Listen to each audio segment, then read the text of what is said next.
Every year, Randall Sherman and his company, New Venture Research Corporation, put together a comprehensive report on the state of the global EMS industry, broken down by industry type, revenue, and market segment. The 2022 report has just been released, and that is the topic of today's episode. Welcome to Tech Talk with Trevor Galbraith, a video podcast that features industry leaders and experts from the electronics manufacturing community. Recorded at major events around the world and from the studios of Global SMT TV. Now here is your host, Trevor Galbraith. Randall Sherman, nice to see you today. Nice to see you, Trevor. Yeah. So, it's obviously a very busy time for you when you bring out this report every year, but you've got a very unique form of gathering and qualifying your data. Can we start by talking about your methodology? Sure. Yeah, I think that's partly what makes us so successful, is we've been tracking this industry for 30 years, if you can believe that. And we've just, what we do is that we profile all the major EMS companies by industry. We put together, the cutoff is $100 million in revenue a year. And so right now there's about 103 different EMS companies with revenue above that. So Right. We begin with a drill down on each company, and we look at their individual, their sales, but their market segments, their global footprint, a whole lot of different metrics. And that all rolls up into our report, our industry report. We call it the annual report. So basically it's been pretty time tested. We've done it for a long, long time. Right. I mean, I would imagine it's fairly easy to get the data from companies in Europe and the United States and places like that, but it must be difficult for countries, say China or even other countries where you don't have such good reporting.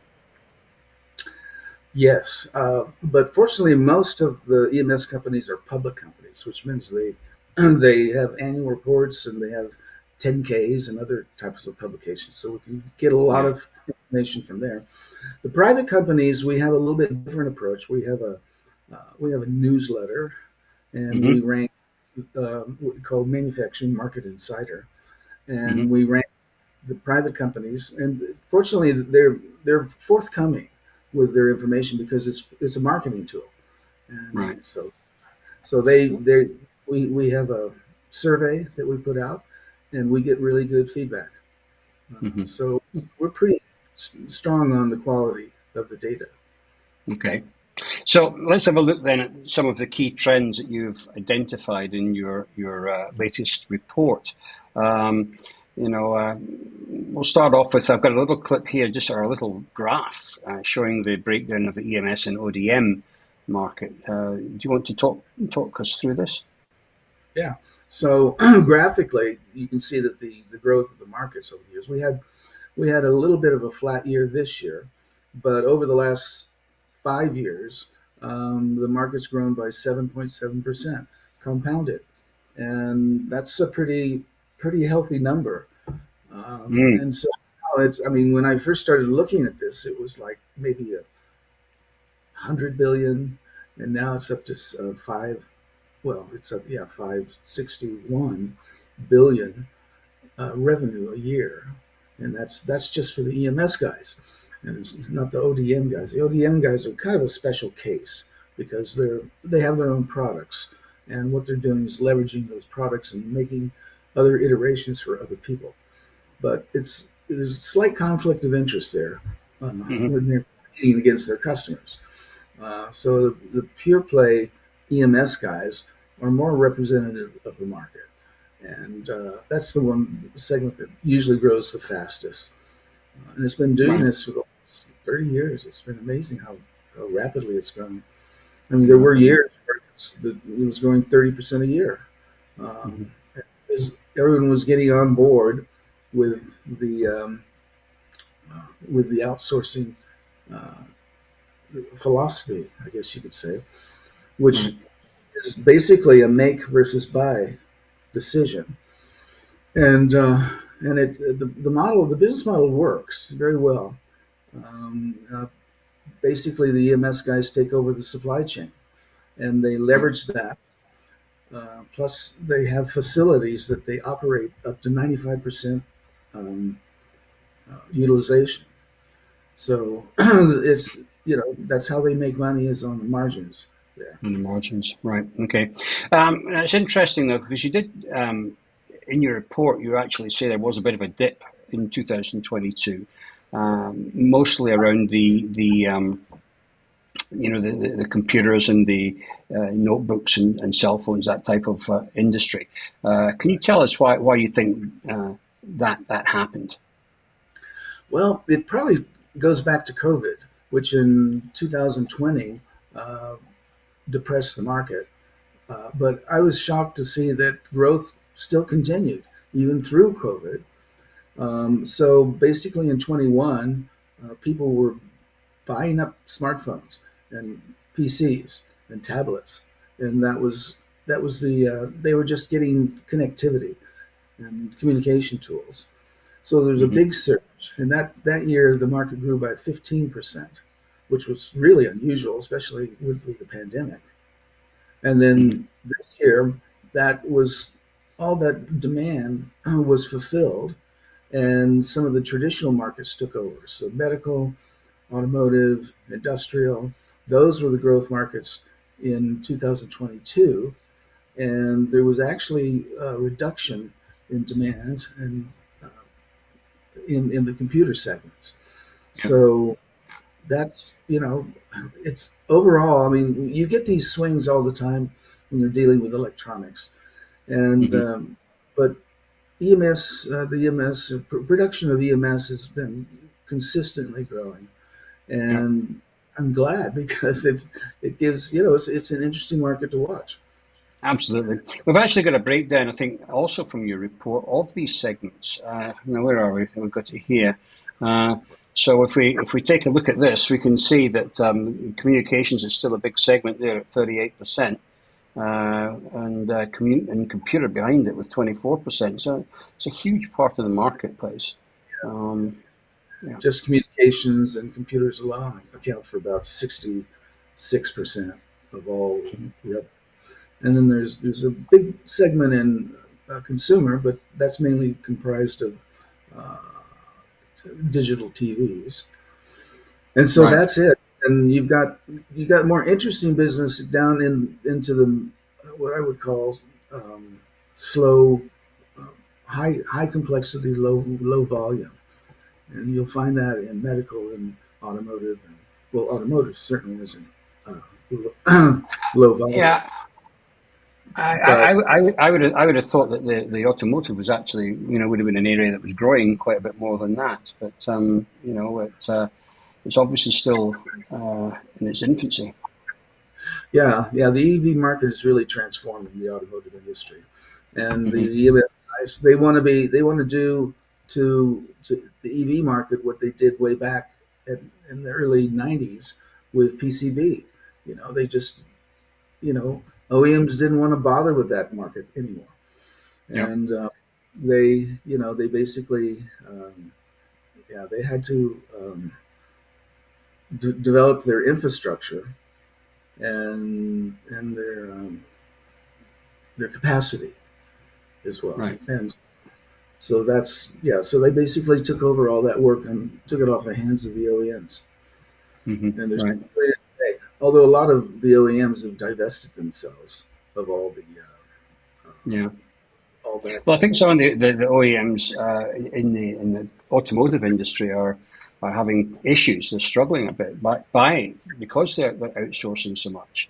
Yeah, There was a recent TikTok rant by Jim Farley, the CEO of Ford Motor Cars, saying that the reason that Tesla and BYD are so far ahead of everybody is because they're electronics companies, and compared to a company like Ford that's used to making combustion engines, they've got 100 and Ford's got 150 different modules, electronic modules inside each car, which yeah, all use different software that don't speak to each other. right. So you need to really be a vertically integrated. electronics manufacturer to really make headway in that industry. Yeah. So it's kind of interesting. Yeah. Um, The EV market is a really interesting one. It's one of I mean, they're going from thousands of parts that in the internal combustion engine market to just mm, like 5 or 6 modules. You know, there's a drivetrain, there's a battery, yeah, there's a few other components, and it's much simpler. Uh, mm, you'll find that like Foxconn is investing in this quite heavily, yes. and of course BYD has always been in that market with its buses and everything. Hmm. So it's it's transforming, but I'm not sure who's going to be the winner here. If it's going to be the EMS guys or the OEMs. Right, exactly. Probably these So guys. looking back at your report then, Randall, I mean, how has the recent geopolitical issues affected the global EMS map? There's a lot of companies that are reshoring, nearshoring, a bunch of Mhm. different labels they put on it, but they're moving some manufacturing to places like Mexico and some to Eastern Europe, uh, some to India and places like that.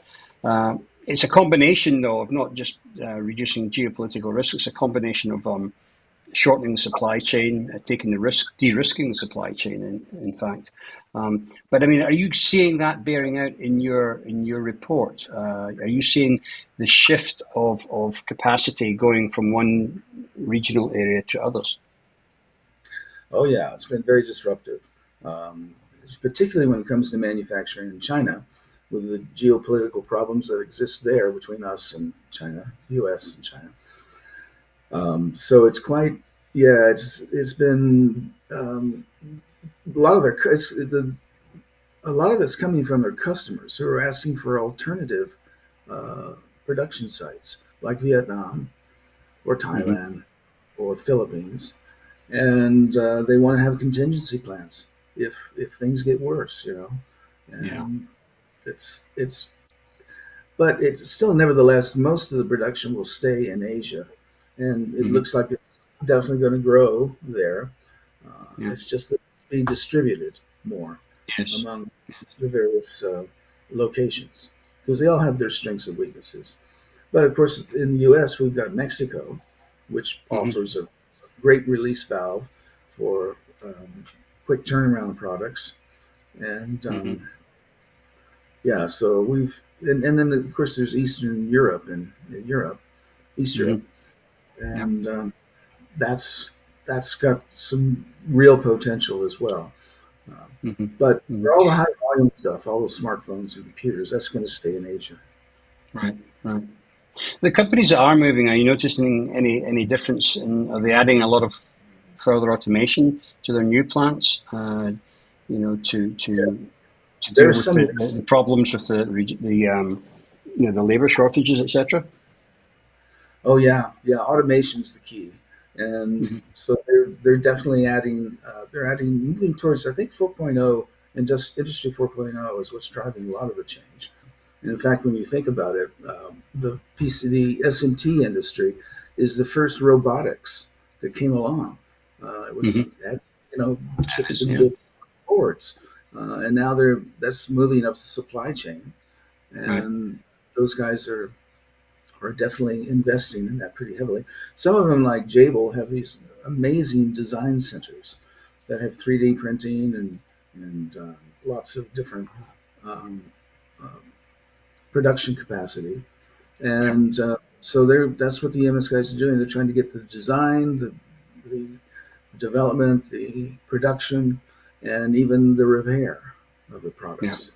Yeah. So Absolutely. Yeah. No, Jabil, you can go in there in the morning with an idea and on a napkin and come out with a prototype in the afternoon. It's amazing what they can do.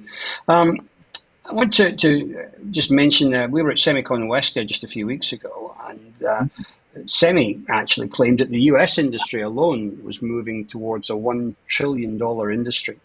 I mean, that was a number that I found hard to really understand, but I mean, is this realistic? mm, yeah, I think it is. It's just this is. I mean, in the U.S. and North America, I should say, we used to control 80% of the market, production market. And now It's never going to go back to that, though, is it? No, Realistic. no, they moved it all out and they shipped it over to China. Mhm. But yeah, no, the U.S. market is very robust, particularly in the, like I said, the low volume, high mix, high complexity types of products, and they're just doing they're having growth every year, and it's really on average with the rest of the industry. The ones that have the most swings are mainly in Asia because it's so dependent on the computer and communications products. And Right. but see, there's always going to be constant demand there because people like to upgrade and they replace phones. You know, the average life of someone's phone is about 2 years, so there's a good replacement market there, and we don't see it slowing down at all. Okay. So in your report as well, I saw you listing the top 10 CEMs. I'll just bring them up on the screen here. I was shocked to learn that they account for 74%, according to you, of the entire global production. Isn't that amazing? Yeah, I mean, it really is. It's amazing, and of course, most of these companies are headquartered in Taiwan and places like that. I mean, Foxconn's Taiwan, Pegatron, Wistron. There's a bunch of them there. Yeah. So it's quite scary to think that 10 companies control 74 to 75% of the world's electronics. It's very top heavy, and but there are thousands of small tier 2, tier 3, well, not tier 2, but there's thousands of tier 3 and 4 suppliers out there, and a lot of them are little mom and pop shops. I mean, they may have revenue of 20 million or maybe 50, and there's just it's a market that has low barriers for entry. And so, as long as you get some equipment, you can start putting chips on boards. Right. But the overall market, I mean, there's only so much it can capture, but 74% is a pretty amazing number. So there aren't many industries that are structured that way.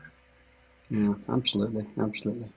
Okay, well, I think it's great to see that you're continuing to do this work every year. I think it's a very important function you do for the industry, Randall. How do you sell it, and if somebody's interested in getting a copy of the report, how do they go about it? Well, they can go to our website. It can be purchased online. So we've got a network merchant on the website, or they can just email. I mean, we're a small company, so we can kind of deal directly with all the customers. And yeah, it's that's probably the easiest way. Of course, anyone can have the press release that I sent you that summarizes a lot of the main numbers and the main issues. But the report itself took many hundreds of hours to do, so we sell that at $395, $3,900. Okay, so for any viewers or watchers that are listening, if you're interested in the report, you can see a summary of it on a press release on the Global SMT website, and of course, I'm pretty sure the web address is on there for Randall's company if you want to go and look into it a little bit further or purchase a copy. Right. But anyway, Randall, I want to thank you for coming in and telling us about it today. I believe you're off on holiday now for a couple of weeks, which I'm sure is well deserved. Yeah, thank you. Yeah, I'm looking forward to that. So, but we'll be back. I'll be back in a week or two, and I can deal with any questions that people may have. Great. Okay. Well, thank you very much for coming in and continuing your work with the Global Report. Thank you. My pleasure, Trevor. You take care. Okay. Bye. Racing through airports, setting up show floor studios, and making sure we bring you the news from every major world event about the latest new product releases and process improvements. News from industry movers and shakers, panel discussions that get to the heart of today's challenging electronics manufacturing topics. From every major manufacturing country around the world, and even some new ones, there is only one true global source: Global SMT and Packaging.